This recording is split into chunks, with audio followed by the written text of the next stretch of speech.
বন্ধুরা, লবঙ্গ দাঁতের ব্যথা সারাবার মহৌষধ।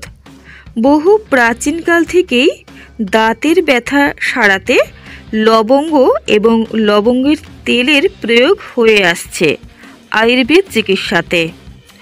যদি দাঁতে প্রচণ্ড পরিমাণে ব্যথা হয় তাহলে ৬-৭টি লবঙ্গ যদি নিয়ম করে চিবোতে পারেন তাহলে কিন্তু ব্যথা সেরে যাবে।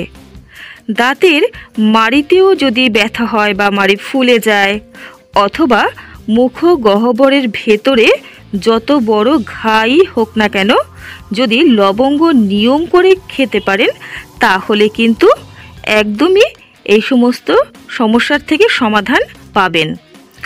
লবঙ্গর তেলও কিন্তু অসাধারণ ব্যথা সারাবার একটি ঔষধ। দাঁতের ব্যথা তো সারায়, তার সাথে সাথে বন্ধুরা, বহু প্রাচীনকাল থেকেই দাঁতের অপারেশনের সময় লবঙ্গর তেল ব্যবহার করা হয়ে থাকে। বর্তমানেও কিন্তু এর প্রয়োগ বিদ্যমান।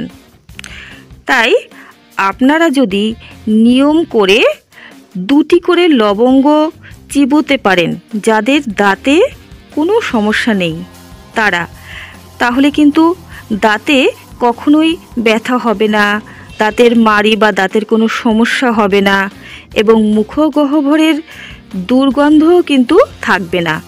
কেন কি লবঙ্গ ব্যাকটেরিয়া নাশ করতে সক্ষম।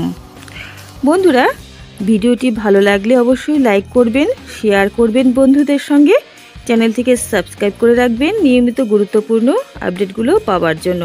সকলেই ভালো থাকবেন, সুস্থ থাকবেন। নমস্কার।